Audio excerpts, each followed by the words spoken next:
नमस्कार दोस्तों, मैं मानस मिश्रा आप सभी का स्वागत करता हूं यूनिवर्सिटी ड्रीम में। और अभी आज हम बताने वाले हैं ये यूनिवर्सिटी जो बीएचयू है, बीएचयू बीएड के बारे में। बीएचयू बीएड में कितना कट ऑफ गया है, कितना रैंक गया है, उसके बारे में जानकारी आगे दी जाएगी। लेकिन उससे पहले हम जानेंगे कि हमारे बीएचयू के ही आर्ट्स फैकल्टी के एक विद्यार्थी हैं मनीष कुमार जी, जो कि सुपौल ज़िला से बिलोंग करते हैं, बिहार के। और उनका अभी रीजनल इंस्टीट्यूट ऑफ एजुकेशन जो है भुवनेश्वर में है, उसमें इनका सिलेक्शन हुआ है। रीजनल इंस्टीट्यूट ऑफ जो एजुकेशन है वो एक एनसीईआरटी द्वारा संचालित इकाई है, तो जो कि भारत में बहुत अच्छी बीएड के लिए मानी जाती है। और उसके बाद फिर बीएड जो बीएचयू बीएड है वो भी बहुत अच्छा कॉलेज माना जाता है। तो अभी हम बात करने वाले हैं मनीष जी से। और हालांकि मनीष जी के बारे में बता दें कि इनका एमए हिंदी में 8वां रैंक आया है, ऑल इंडिया 8वां रैंक आया है। तो हम उनसे बात करेंगे पहले बीएड के बारे में और हिंदी के बारे में, इसके बाद इनसे बात की जाएगी।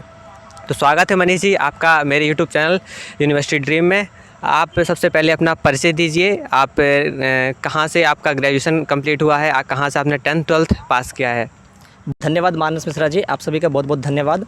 और आपके यूट्यूब चैनल यूनिवर्सिटी ड्रीम में देखने वाले सभी दर्शकों का भी बहुत बहुत धन्यवाद। मेरा नाम मनीष कुमार है और मैं सुपौल ज़िले का निवासी हूँ। मैंने ग्रेजुएशन की पढ़ाई BHU faculty of arts Hindi department से हिंदी ऑनर्स में पूरा किया है। और बीएड के लिए और एमए हिंदी के लिए भी मैंने यहाँ पे एंट्रेंस दिया था। तो बीएड में तो मेरा बीएचयू बीएड में नहीं हो पाया, लेकिन बीएचयू एमए हिंदी में मेरा ऑल इंडिया जो है 8वां रैंक आया है, ओबीसी 3rd रैंक आया है। और आरआई जो कि एनसीईआरटी की एक यूनिट है, regional institute of education Bhubaneswar में, चूँकि मैं बिहार से हूँ तो बिहार का क्षेत्र भुवनेश्वर पड़ता है, तो वहाँ पे मेरा सिलेक्शन हुआ है। और इस बार आरआई जो है, हर बार तो वैसे ये जो है अपना एक अलग एग्ज़ाम करवाती है एंट्रेंस, लेकिन इस बार एग्ज़ाम नहीं करवाया गया चूँकि कोविड आप सभी को पता है। तो 2 साल से आरआई मेरिट बेस पर जो भी ग्रेजुएशन में आप प्राप्त करते हैं मार्क्स, उसी मार्क्स के आधार पर आपको प्रवेश मिला है 2 बार से, 2020 में और 21 में। तो 2021 में मेरा इस बार जो है बीएड के लिए मैं चयनित हुआ हूँ। अच्छा मनीष जी, एक और बात पूछना चाहेंगे कि आपका जो आरआई बीएड में हुआ है उससे रिलेटेड बीएचयू का उसमें कितना बड़ा रोल रहा है, ये आप बताइए। बीएचयू का तो रोल बहुत रहा है, क्योंकि इससे पहले मेरा 2 साल ड्रॉप रहा है। तो मैं फिर से अगर कहूँ तो 12th के बाद फिर से बीएचयू आने के बाद ही फिर से मैं अपना पढ़ाई शुरू कर पाया। और बीएचयू का ही योगदान रहा, चूँकि अगर बीएचयू से नहीं पढ़ा होता तो मैं ना इतने मार्क्स प्राप्त कर पाता और ना मुझे दाखिला मिलता आरआई में। तो बीएचयू का तो योगदान है ही, जो भी है सब। अच्छा, इसका मतलब ये कह सकते हैं कि यहाँ की जो फैकल्टीज़ है, यहाँ के टीचर्स हैं, पढ़ाने वाले हैं, और यहाँ का जो एग्ज़ामिनेशन पैटर्न है वो काफ़ी अच्छा है बाकी यूनिवर्सिटीज़ के मुकाबले अगर देखा जाए तो। जी, बीएचयू तो इस मामले में है काफ़ी लिबरल है, और एग्ज़ाम भी कंडक्ट करती है। हर साल में 2 सेमेस्टर होते हैं और मार्क्स भी अच्छे मिलते हैं, और पढ़ाई तो अच्छी होती है। बीएचयू ऑल इंडिया में आपको भी पता है कि 3रा रैंक प्राप्त हुआ है और कई सालों से प्राप्त होता रहा है।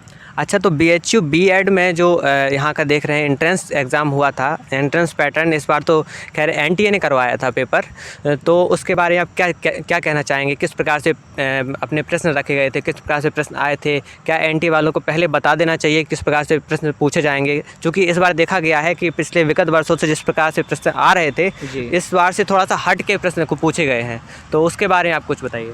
जी, कई बार से पहले तो बीएचयू खुद कंडक्ट करती थी, लेकिन अगर 2021 एंट्रेंस की बात करें तो एनटीए ने कंडक्ट किया है, और एनटीए ने पैटर्न में बदलाव किए हैं। चाहे वो यूजी लेवल हो, यूटी हो, पीटी हो, सभी पे इन्होंने पैटर्न बदलाव किया था। प्रश्न पूछने के पैटर्न में काफ़ी बदलाव हुआ था। प्रश्नों की संख्या में, जैसे हिंदी और इंग्लिश संस्कृत में बीएड की बात करो तो हिंदी, इंग्लिश और संस्कृत में जो पहले 70 में बराबर विभाजित करके पूछा जाता था, लेकिन इस बार ऐसा कुछ नहीं था और कुछ नए प्रश्न देखने को मिले थे, तो इसके कारण थोड़ा नहीं हो पाया। कोशिश करनी चाहिए थी और आगे करेंगे। आपको बता दें कि इन्होंने बीएचयू बीएड भाषा वर्ग से दिया था, और इसमें भाषा में हिंदी, इंग्लिश, संस्कृत के बराबर प्रश्न पूछे जाते हैं। लेकिन इस बार क्या हुआ कि इंग्लिश के कुछ ज़्यादा प्रश्न पूछे गए हैं और संस्कृत और हिंदी कुछ कम प्रश्न पूछे गए हैं। हालांकि जो पहला भाग था बीएचयू बीएड का, उसमें 30 प्रश्नों में जहां देखा जाता था मैथ के और रीजनिंग के अच्छे 10-10 प्रश्न रहते थे लगभग, लेकिन इस बार बाल विकास से ज़्यादा प्रश्न पूछे गए हैं। तो कहीं ना कहीं एनटीए के आने से कुछ बदलाव हुए हैं।